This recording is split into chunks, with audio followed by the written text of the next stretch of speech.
Hello students, welcome to examsroad.com. This is Tushar Saxena presenting you biology's sex determination in honeybees. Don't forget to like and share our video and subscribe our channel to get notification for our latest videos. Let's start today's topic.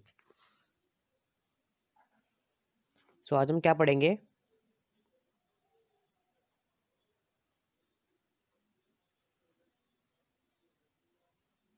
आज हम पढ़ेंगे sex determination in honeybees, genetic disorders, Mendelian disorder. हो सके तो आज हम ये chapter complete करने की कोशिश करेंगे। ये वीडियो थोड़ा सा लंबा होगा। सेक्स डिटर्मिनेशन हनीबीज की बात करते हैं। पहले एनसीईआरटी की लाइन पढ़ लेते हैं। An offspring formed from the union of a sperm and an egg develops into queen worker. इसमें 3 टाइप के हमारे फॉर्म होते हैं, क्वीन, वर्कर और ड्रोन। तो ये वर्कर और ड्रोन, ड्रोन मेल होता है, ये दोनों फीमेल होते हैं। ठीक है। The unfertilised egg develops as a male, ये वही लिखा है। बाय पैथोजेनेसिस एक प्रोसेस होती है, पार्थेनोजेनेसिस, इसमें जिससे मेल बनता है। Male does have half the number of chromosome than female, male में फीमेल से हाफ नंबर ऑफ क्रोमोसोम्स होते हैं। अभी बताता हूँ क्यों होते हैं। Female have 32 chromosomes, male have 16 chromosome, ये देखा हाफ है यहाँ पे। It is called as haploid diploid sex determination system and has its own importance such as male produce sperm by mitosis. तो देखिए इसमें होता क्या है।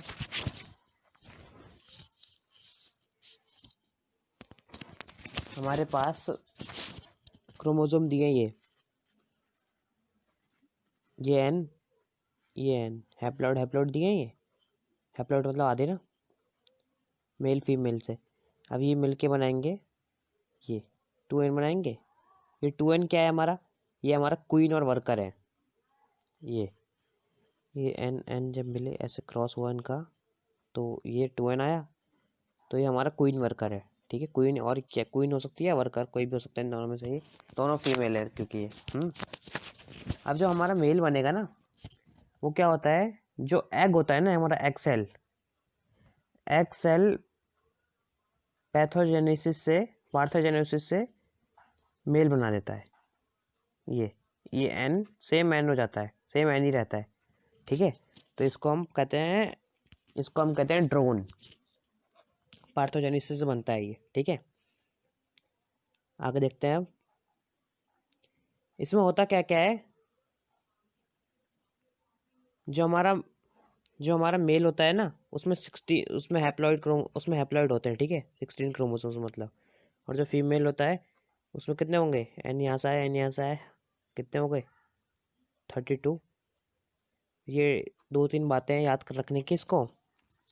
और एक बात और है, जो हमारा ये मेल बन जाता है, ये वाला, इस मेल की बात हो रही है। जब ये मेल गैमेट प्रोड्यूस करेगा, तो ये गैमेट जब प्रोड्यूस करेगा ना, तो ये एन ये same number of gametes produce करेगा जो कि हैप्लॉइड है। क्योंकि अगर आधा कर देगा n/2, ऐसा तो होगा नहीं कि n/2 कैसे हो जाएगा, ऐसा तो पॉसिबल नहीं है ना। तो ये n number of gametes he produce करेगा, पर कैसे करेगा, माइटोसिस से। माइटोसिस में क्योंकि नंबर ऑफ क्रोमोसोम कम नहीं होते हैं, मियोसिस में हाफ हो जाता है ना, मियोस, और ये माइटोसिस में नहीं होता है। तो ये सेक्स डिटर्मिनेशन इन हनीबी की कहानी है। इसको हैप्लॉइड डायप्लॉइड सेक्स डिटर्मिनेशन कहते हैं। इतनी बातें याद रखेंगे हम यहाँ से। और क्या करेंगे, ये माइटोसिस से जो मेल वाला ड्रोन होता है वो गैमेट बनाता है माइटोसिस से। फीमेल पे 32 होते हैं, मेल पे 16 होते हैं। ये हम याद रखेंगे, ये बातें, बस यही बातें यहाँ में याद रखने की है। आगे देखते हैं म्यूटेशन क्या होता है। Mutation is the phenomena which results in alteration of DNA sequence and consequently results in changes in the genotype and phenotype of an organism. Mutation DNA में स्लाइट चेंज होता है, स्लाइट मतलब थोड़ा चेंज हो जाता है डीएनए सीक्वेंस में। तो डीएनए का जो सीक्वेंस होता है उसमें थोड़ा सा चेंज हो जाता है, जिससे जीनोटाइप और फिनोटाइप ऑर्गेनिज्म का बदल जाता है। मतलब जब चेंज होकर सीक्वेंस में तो बदलेगा ही ना, वैसी बात है। ये इसके बारे में डिटेल में हम अगले चैप्टर में पढ़ेंगे। अभी इसका थोड़ा सा बस रीडिंग कर लेते हैं। पॉइंट म्यूटेशन क्या होता है। Substitution is a genetic mutation where a single nucleotide base is a change. इसमें क्या होता है ना, एक न्यूक्लियोटाइड बेस होता है ना, इस पॉइंट म्यूटेशन में न्यूक्लियोटाइड बेस चेंज हो जाता है। न्यूक्लियोटाइड बेस, एक न्यूक्लियोटाइड बेस चेंज हो जाता है इसमें पॉइंट म्यूटेशन में। तो डीएनए का और आरएनए का सीक्वेंस बदल जाएगा। और डिटेल में तो आगे पढ़ेंगे हम इसके बारे में, जब हम मॉलिक्यूलर बेसिस ऑफ इनहेरिटेंस पढ़ेंगे तब। बस अभी अब आपके लिए याद रखना है, म्यूटेशन एक फिनोमिना है which results in alteration of DNA sequence and consequently results in changes in the genotype and phenotype of an organism. अब म्यूटेजेंस क्या होते हैं? Chemical and physical factor that can cause mutation. Mutation जो चीज़ cause करती है, mutation ऐसा तो है नहीं म्यूटेशन अपने आप हो जाएगी, कुछ चीज़ होगी ना जो कॉज करेगी म्यूटेशन को। जो चीज़ म्यूटेशन को कॉज करती है उसे म्यूटेशन कहते हैं। तो एग्जांपल है इसका यूवी रेज। ठीक है, बात है यहाँ तक समझ? आगे देखते हैं जेनेटिक डिसऑर्डर्स। जेनेटिक डिसऑर्डर्स देखते हैं इसमें क्या है, पेडिग्री एनालिसिस। अब देखो ये पेडिग्री एनालिसिस है, इसका काम क्या क्या होता है? पेडिग्री एनालिसिस के पेडिग्री एनालिसिस के बहुत काम होते हैं। मतलब इससे हमें पहले ही पता चल जाता है कि जो हमारे जैसे दो कपल है ना, मेल फीमेल, तो उनका जो ऑफस्प्रिंग हो गया है उसमें उस जैसे मदर कोई डिजीज़ कैरी कर रही है तो वो बच्चे को होगा कि नहीं होगा। मतलब मैच में जैसे इसे कह सकते हैं बायोलॉजी की कुंडली। मतलब जैसे कुंडली होती है ना हमारे उसमें, वैसे तो इसे कह सकते हैं कुंडली, एक टाइप की कह सकते हैं हम, कुंडली बनाते हैं हम इसमें। देखते हैं कि बच्चे को डिजीज हो सकता है नहीं हो सकता है, परफेक्ट मैच है एक दूसरे के लिए नहीं है, वो सब इसमें डिसाइड होता है। किस बातें याद रखेंगे हम इसमें? इसका ऐसा स्क्वायर का मतलब होता है मेल अनइफेक्टेड। जो ये भरा हुआ होगा फील्ड स्क्वायर, इसका मतलब होगा मेल अफेक्टेड। ये फीमेल अनइफेक्टेड, ऐसे ही सिमिलरली इसका फीमेल अफेक्टेड। और जब ऐसा डायमंड शेप में होगा तो हमें पता नहीं है सेक्स कौन सा है। ठीक है, अननोन सेक्स।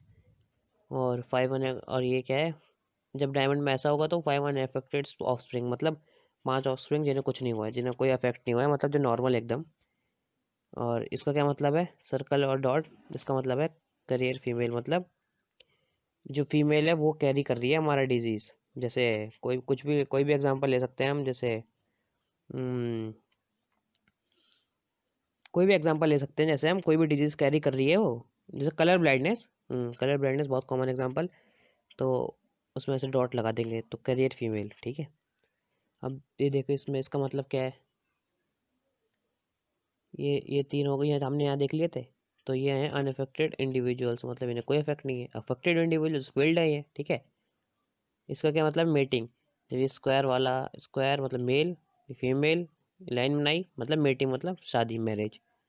और ये डबल लाइन जब आ रही है बीच में तो अपने रिलेटिव्स के बीच में मीटिंग, मतलब किसी रिश्ते, मतलब कोई रिश्ते में होगा वो और उसी से शादी हो गई। ठीक है, उसकी इसको इसको डबल लाइन से रिप्रेजेंट करते हैं। जब ऐसे लाइन आ जाती है तो उससे डेथ हो जाती, जिसका मतलब डेथ होता है।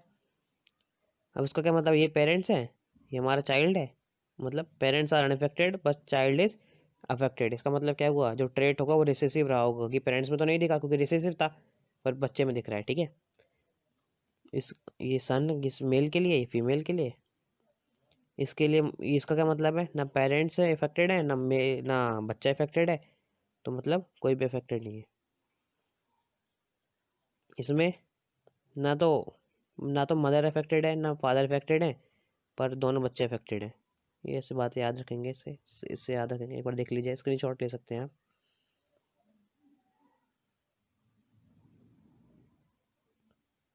आई होप ले लिया होगा। चलो आगे चलते हैं। मेंडेलियन डिसऑर्डर्स, मेंडल ने कोई डिसऑर्डर भी बताए थे। Mendelian disorders are mainly determined by alteration और mutation in the single gene. जब एक सिंगल जीन में म्यूटेशन हो जाता है ना, कोई मतलब थोड़ा चेंज हो जाता है सीक्वेंस में, तो उसको हम मेंडेलियन डिसऑर्डर्स, मतलब उससे उसी से डिटरमाइन होते हैं हमारे। ठीक है, these disorders are transmitted to the offspring on the same line as we have studied in principle of inheritance। जैसे जीन ट्रांसफर होते हैं वैसे ये डिसऑर्डर भी ट्रांसफर होते हैं। Most common prevalent mental disorders are haemophilia, cystic fibrosis, sickle cell anaemia, colour blindness, phenylketonuria, thalassaemia. ये कुछ हमारे मेंडेलियन डिसऑर्डर्स हैं, ये सब हैं। इनको हम अभी डिटेल में आगे पढ़ेंगे। ये कुछ एक लाइन लिखी है, इंपॉर्टेंट लाइन है। It is evident that this excellent recessive trait shows transmission from carrier female to male progeny. चलो देखते हैं क्या क्या है। पहला है कलर ब्लाइंडनेस था ना भाई। चलो कलर ब्लाइंडनेस डिस्कस करते हैं। कलर ब्लाइंडनेस क्या होता है? कोई कलर को जब पहचान नहीं पाते हैं ना, उसमें मतलब एबिलिटी, मतलब जैसे हम एग्जांपल लेते हैं मार्क जुकरबर्ग का ना, वो बंदे को उसने फेसबुक का कलर पता है ब्लू को किया। उसने ब्लू इसलिए किया क्योंकि ब्लू उसको, वो ब्लू कलर को ढंग से देख पाता था, बाकी रेड और ग्रीन कलर में उसको प्रॉब्लम होती थी। मतलब रेड कुछ और दिखता था, ग्रीन कोई और कलर दिखता था उसे, इसलिए उसने फेसबुक का लोगो आपने देखा होगा, उसने वो ब्लू डिज़ाइन किया है ना, सब कुछ ब्लू है इसमें। कलर ब्लाइंडनेस में क्या होता है, कोई हम स्पेसिफिक कलर को देख नहीं पाते ढंग से, ठीक है, जज नहीं कर पाते। अब ये आता है कि ये किस टाइप का डिसऑर्डर है, सेक्स लिंक्ड रिसेसिव। ये सेक्स लिंक्ड रिसेसिव डिसऑर्डर है, ठीक है, ये आता है क्वेश्चन, ठीक है। सेक्स लिंक्ड रिसेसिव डिसऑर्डर है।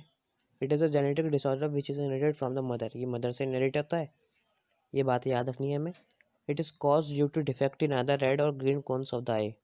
या तो रेड कलर नहीं दिखता है या ग्रीन कलर नहीं दिखता है, तो मतलब उस जब रेड को ग्रीन कोन्स इफेक्ट हो जाएंगी तो वो स्पेसिफिक कलर नहीं देखेंगे, मतलब हमें। It is for sure that the male child inherits this colour blindness from the affected mother as he obtains X chromosome from the mother. इसके क्या कहना चाह रहा है ये हमसे? हमें पता है कि जो मेल होता है हमारा वो होता है एक्स वाई, और जो फीमेल होता है एक्स एक्स फीमेल होती है, फादर मदर। तो जब हमारा बच्चा पैदा हो रहा होगा, तो जो अगर सन की बात करें हम, तो सन सन में क्या होता है, वाई तो हमेशा आएगा ही आएगा। अगर सन है वो तभी तो सन है, मतलब तभी तो लड़का है वो, तो वाई आ रहा है उसमें। और ये एक्स है, ये एक्स मदर से आएगा, हमेशा एक्स या मदर से आएगा। और अब बेटी की बात करते हैं। एक्स यहाँ पे फादर से आ रहा है, और एक्स यहाँ मदर से आ रहा है, ठीक है। तो इस केस में जो सन वाला केस है, इसमें चांसेस ज़्यादा रहेंगे कि लड़के को होगा कलर ब्लाइंडनेस, अगर मदर को है। क्यों? क्योंकि इसमें मदर का ही तो एक्स क्रोमोसोम डिटरमाइन कर रहा है कि बच्चे को होगा कि नहीं होगा, और मदर से आता है हमेशा, हमेशा इसी से तो आता है। और इस केस में लेकिन फादर से भी एक्स क्रोमोसोम आता है, तो इस केस में चांसेस है कि जो बेटी होगी वो खाली कैरियर होगी, पर उसको होगा नहीं, उसको कलर ब्लाइंडनेस नहीं होगा, ठीक है। इसलिए यहाँ लिखा है majority of the male will be affected, ठीक है। एग्जाम्पल अब अगला है हेमोफीलिया का एग्जाम्पल है। अब ये हेमोफीलिया किस टाइप का होता है? सेक्स लिंक्ड रिसेसिव डिजीज, इसको याद रखना है हमें, सेक्स लिंक्ड रिसेसिव डिजीज। पहला वाला क्या था? Sex linked recessive disorder. ये भी सेक्स लिंक्ड रिसेसिव है, दोनों सेक्स लिंक्ड रिसेसिव है। Transmission from unaffected carrier female to some of the male progeny. Unaffected carrier male मतलब वो जो हमारा ये डिजीज़ है, मदर में होगा, मदर में ये डिजीज़ होगा, पर मदर पे शो नहीं किया है क्योंकि रिसेसिव था, ठीक है। मतलब मदर ने इस डिजीज़ को रिजेंबल नहीं किया, पर उनमें उन्होंने ट्रेड कैरी किया अपने अंदर, ठीक है। तो जो अगली जनरेशन होगी वो शो करेगी, जो मेल की होगी, ठीक है, ये कहना चाह रहा है। Heterozygous female for the hemophilia may transmit the disease to sons, ये बात लिखी है। In this disease, a single protein that is a part of the cascade of proteins involved in the clotting of blood is affected। मतलब इस disease में होता क्या है, जैसे कलर ब्लाइंडनेस में कलर में पहचानने में प्रॉब्लम थी ना, इसमें क्या होता है, जो हमारा ब्लड क्लॉटिंग होती है ना, आपने देखा होगा हमें चोट लग जाती है तो उस पर थोड़ी देर बाद ही, 1-2 मिनट बाद या 2-3 मिनट बाद, किसको 3-4 मिनट लग जाते हैं ज़्यादा से ज़्यादा, फिर एक कवर सा फॉर्म हो जाता है ना हमारे जहाँ चोट लगती है, जहाँ पे हमारी स्किन गायब हो जाती है, तो वहाँ पे कवर फॉर्म हो जाता है ना अंदर से ही, तो उसको हम कहते हैं क्लॉटिंग। वो क्लॉटिंग क्यों होती है? It is to prevent blood to go out. मतलब अगर ब्लड बाहर चला जाएगा, ब्लड लॉस हो जाएगा, तो हमारी बॉडी में प्रॉब्लम हो जाएगी ना, वी में इवन डाई। इसलिए ब्लड क्लॉटिंग बहुत इंपॉर्टेंट है, यहाँ लिखा है। तो हेमोफीलिया में क्या होता है, ये जो ब्लड क्लॉटिंग का जो वो होता है ना हमारा प्रोटीन, उसको इफेक्ट कर देता है ये हेमोफीलिया में, ठीक है। तो अगर सिंपल कट भी है ना, तो नॉन स्टॉप ब्लीडिंग होगी, मतलब खून रुकेगा ही नहीं, सारा खून अगर बाहर आ जाएगा तो आदमी मर जाएगा। तो ये छोटी सी दिक्कत से देखो आदमी मर तक सकता है, हेमोफीलिया ऐसा डिजीज होता है। अब ये किस टाइप का यहाँ पे थोड़ा सा वो दिया है इन्होंने, परसेंटेज रेशियो, इसको देख लेंगे जल्दी से। XY मेल, XX फीमेल, ये ऐसे हुआ, ये ऐसे हुआ। अब ये इसमें बस थोड़ी सी बातें याद करने की है, ऐसे याद करने की, देखने की है बस। ये अनएफेक्टेड फीमेल, और ये अनएफेक्टेड फीमेल है, 25% अनएफेक्टेड फीमेल है, 25% कैरियर है, मतलब कैरी कर रही है, ये अफेक्टेड है, सॉरी सॉरी सॉरी मैं गलत बोल दिया। 25% अफेक्टेड है और ये 25% कैरियर है, मतलब ये तो 25% तो प्रॉपरली अफेक्ट होगा जिनमें दिख रहा है, ठीक है, हेमोफीलिया। और 25% कैरियर है, मतलब उनमें दिख नहीं रहा है, वो रिसेसिव ट्रेट है, पर उन वो ट्रेट कैरी कर रही हैं, जो मतलब जो उनके बच्चे होंगे उनमें हो सकता है। 25% नॉर्मल है, ना तो कैरी कर रही हैं ना अफेक्टेड है, मतलब 25% मेल की बात हो रही है। ये इसका मतलब मेल होता है, और ये जब नीचे की तरफ होगा ऐसे, इसका मतलब फीमेल होता है। ये मेल एरो ऊपर की तरफ, ये नीचे की तरफ फीमेल, याद रखना है। तो ये 25% नॉर्मल है, 25% और अफेक्टेड है ये, ठीक है। मेल में भी कुछ ऐसा ही है। सिकल सेल एनीमिया एक डिजीज़ है फिर।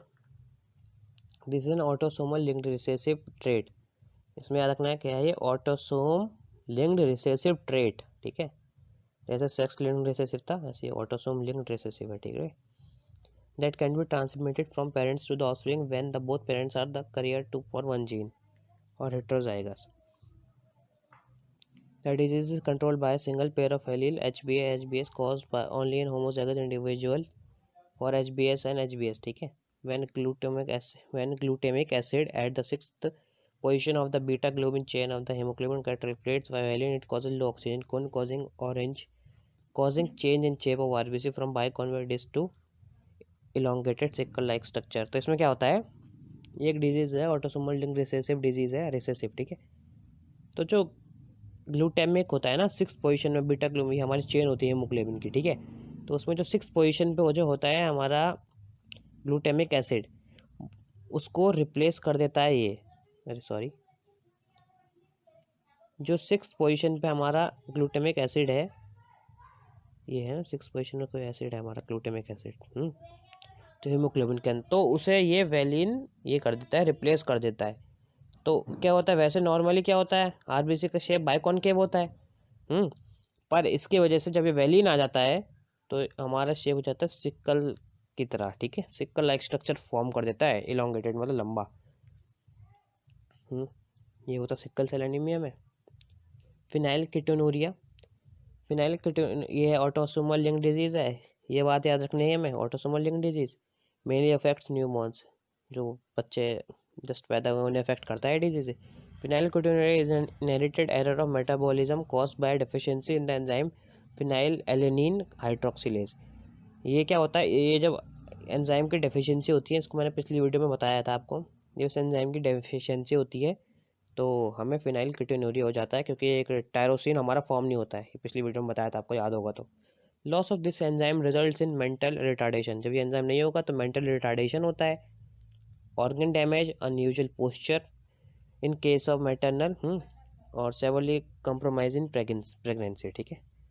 The affected individual lakhs an enzyme that converts amino acid phenyl alanine into tyrosine, ये बताया था हमको मैंने।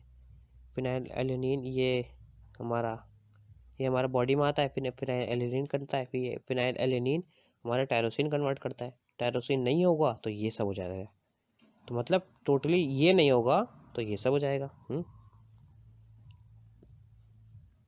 अब हमारा है थैलेसीमिया। थैलेसीमिया क्या होता है, autosomal link disorder. Thalassemia is caused either due to mutation और deletion in one gene, deletion in gene. Thalassemia autosomal link disorder, इतने याद रखना है।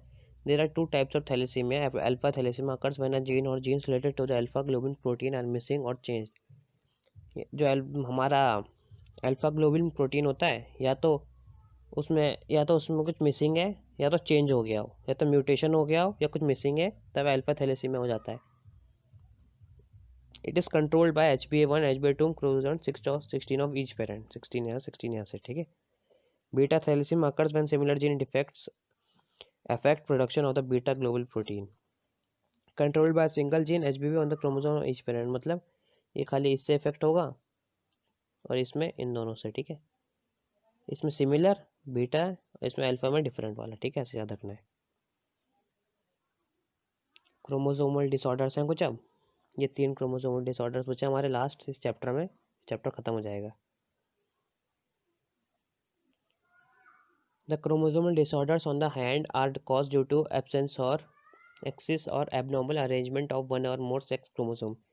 Failure of segregation of chromatids during cell division cycle results in the gain or loss of chromosome called aneuploidy. When one or more chromosome are lost or gained during cell division cycle, तो उसको हम कहते हैं aneuploidy. ये exam में पूछा जाता है क्वेश्चन बहुत, ठीक है।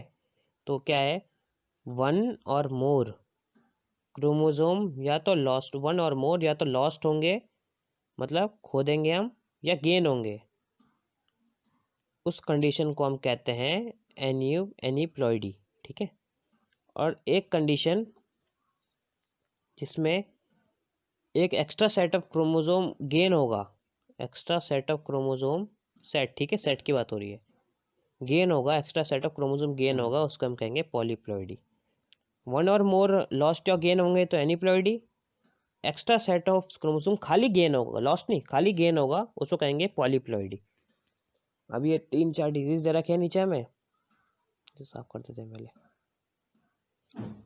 Down syndrome, Turner syndrome, Klinefelter syndrome are common example of chromosomal disorders. चलो इन्हें पढ़ते हैं। डाउन सिंड्रोम में क्या होता है? The cause of this genetic disorder is the presence of additional copy of the chromosome number 21। जब क्रोमोसोम नंबर 21 होता है हमारा, उसकी जब एक और कॉपी बन जाती है ना, उसी की तरह मतलब एक कॉपी बन गई, तो ये डिसऑर्डर होता है। फिर the disorder was first described by Langdon Down, इसलिए इसका नाम करते डाउन सिंड्रोम, ठीक है, 1866 में। इसके सिम्टम्स क्या हैं? The affected individual is short statured with small round head, छोटा होता है, जो ऑफस्प्रिंग होता बच्चा होता है छोटा होता है, गोल गोल उसका सर होता है, फॉरवर्ड टंग होती है, एंड पार्शियली ओपन माउथ, मुंह थोड़ा सा खुला रहता है। Palm is broad with characteristic palm crease. ये सब physical, psychomotor, mental development is retarded. ये फिजिकल डेवलपमेंट, मेंटल डेवलपमेंट और साइकोमोटर डेवलपमेंट ये उसकी नहीं होती हैं जब ये डाउन सिंड्रोम होता है, ठीक है। ये इंपॉर्टेंट है, आता है एग्जाम में पूछा जाता है। डाउन सिंड्रोम का पूछेगा, आपको क्वेश्चन दे देगा, additional copy of chromosome number 21 form हुई, ठीक है, तो कौन सा सिंड्रोम होगा, कौन सा डिसऑर्डर होगा, तो आप लिखेंगे डाउन सिंड्रोम होगा, और इसके सिम्टम्स लिखेंगे, ये पूछेगा तो, ठीक है। और हमारा काइनफेल्टर सिंड्रोम, इसमें क्या होता है? Additional copy of x chromosome resulting into karyotype. अब इसमें जो उसमें क्या हो रहा था, देखो हमारा इसमें डिफरेंस देख लेते हैं ना थोड़ा सा। इसमें 21 क्रोमोसोम नंबर 21 की कॉपी बन रही थी, इसमें क्या हो रहा है, एक्स क्रोमोसोम की कॉपी बन जा रही है, ठीक है, XXY मेल की बात हो रही है, और फीमेल की भी बात होगी। अब ये वाई है तो ये इसमें XY होता है नॉर्मल, अब एक और X आ गया, ठीक है, तो 46 होते हैं वैसे, तो एक और आ गया तो 47 हो गए, एडिशनल कॉपी इसके X से एक और कॉपी बन गई। तो ये होता है हमारा रिजल्टिंग इनटू कैरियर, इसको carrier type of 40 carrier type कहते हैं, ठीक है। और इसको कहते हैं क्लाइनफेल्टर सिंड्रोम। इसमें क्या होता है, सिम्टम्स क्या है इसके? Such an individual has overall masculine development होता है, मस्कुलिन डेवलपमेंट ज़्यादा होता है उसमें, however the feminine development of breasts, और इस that is gynaecomastia is also expressed. Such individuals are sterile होते हैं वो, such type of individuals are sterile. Klinefelter syndrome जिनमें होता है वो सब स्टेराइल होते हैं इंडिविजुअल्स, ठीक है। आ गया Turner syndrome. Such a disorder is caused due to the absence of one of the X chromosome that is 45 with X. मतलब क्या होता है, उसमें एक्स्ट्रा आ जा रहा था और इसमें एक मिस हो जा रहा है, इसमें एक मतलब नॉर्मली 46 क्रोमोसोम होते हैं। तो जब हमारा एक एक्स क्रोमोसोम एब्सेंट होता है तो 46 का 45 हो जाएगा नहीं हो जाएगा, तो इसको हम कहते हैं टर्नर सिंड्रोम। इसमें क्या होता है, such females are sterile as ovaries are rudimentary besides other features including lack of the other secondary sexual characters। तो जो ये होता है ना, ये इस टाइप की फीमेल्स जिनमें ये शो करता है सिम्टम, वो स्टेराइल होती हैं और लैक करती है सेकेंडरी सेक्सुअल कैरेक्टर्स। तो आई होप हमने सब कंप्लीट कर लिया है। In the next video, we will discuss our new chapter, that is molecular basis of inheritance. For getting direct notification of our video and updates, don't forget to follow our social network from above links. And if you want our short tips and study material in PDF format, follow our channel on Telegram, that is t.me/examsroads. That's all for today. Examsroad.com, bringing excellence for students. Thank you and have a nice day. In the next video, we will discuss our new chapter, that is molecular basis of inheritance. For getting direct notification of our video and updates, don't forget to follow our social network from above links. And if you want our short tips and study material in PDF format, follow our channel on Telegram, that is t.me/examsroad. That's all for today. Examsroad.com, bringing excellence for students. Thank you and have a nice day.